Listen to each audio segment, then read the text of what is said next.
Am I audible? Yes. Yes, yes. Yes, you are. Thank you. My friend Prashant got a call from the OT nurse. Tring, tring. Hello, Sister Nisha.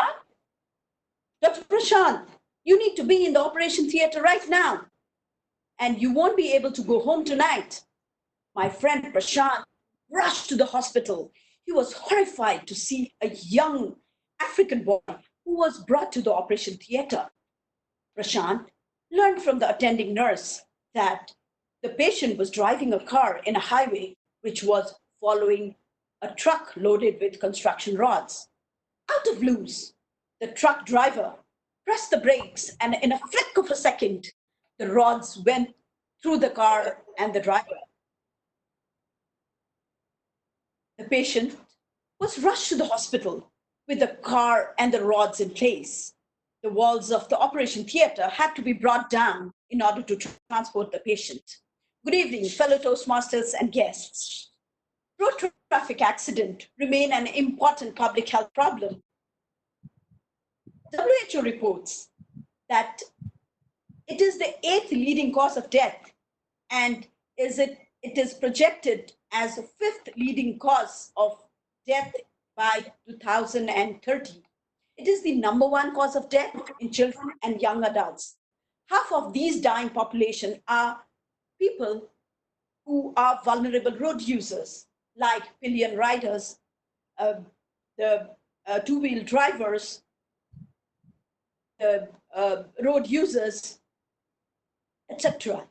According to the Global Status Report on Road Safety 2018, approximately 1.35 million people die annually. 20 to 50 million of them are disabled.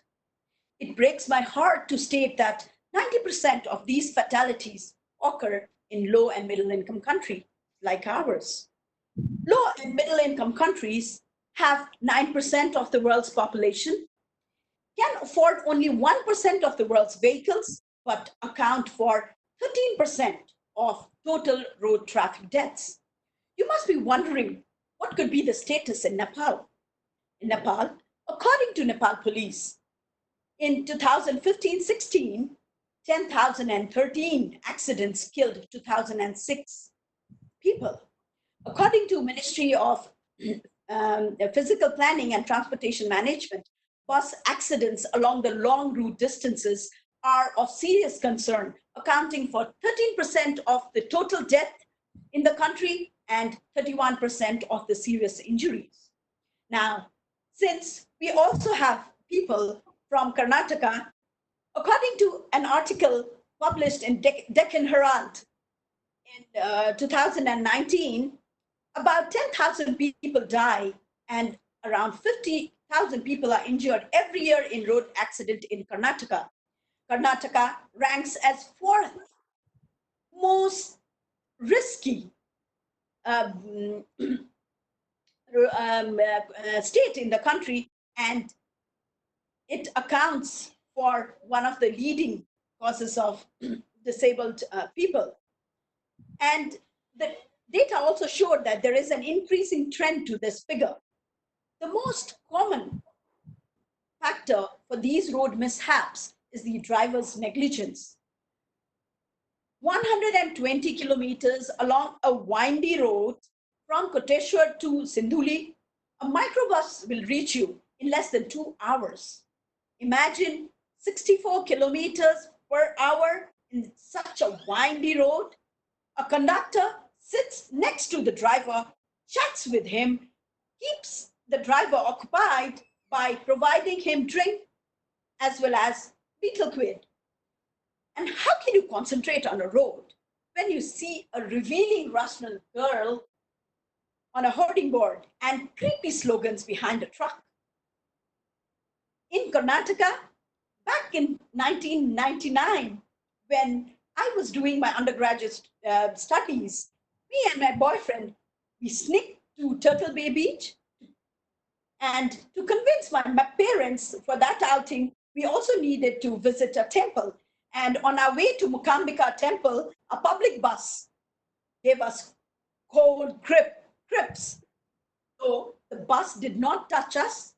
We lost our sanity for some time. Be cautious. Life is precious. I get goosebumps when I remember three injured bodies struggling with their last breath when hit by a wrecked vehicle whose parts were separated from its body due to poor maintenance. The potholes along the highway are so plenty that sometimes you wonder where the road is. One of our European partners had his intestine in his mouth after vomiting countlessly along the hairpin roads. When we are in the highway, my daughter Ahana records the animals like snake, dogs, monkeys who have reached heaven. Let's be cautious as life is precious. So, do we have a road safety plan in the country? Yes, we do. In 2013, Ministry of Physical Planning and Transportation Management published Nepal Road Safety Action Plan in 2020. It consists of 5 pillars with their action matrix. The pillars are road safety management, safer roads and mobility, safer vehicles, safer road users, and post-crash responses. Now, I leave it to each and every one of you to analyze the ground reality. Let me take you back to my friend Prashant. The operation went for 10 hours with a team of 12 competent trauma surgeons repairing the patient's heart, kidney, lungs, and liver. The patient survived as none of the vital organs were badly damaged. After 5 years, the doctors were nostalgic to meet this African boy, mature as a diplomatic officer serving his nation. Hence, let's be cautious as life is precious. Over to you, Toastmaster of the evening, Abhigyan.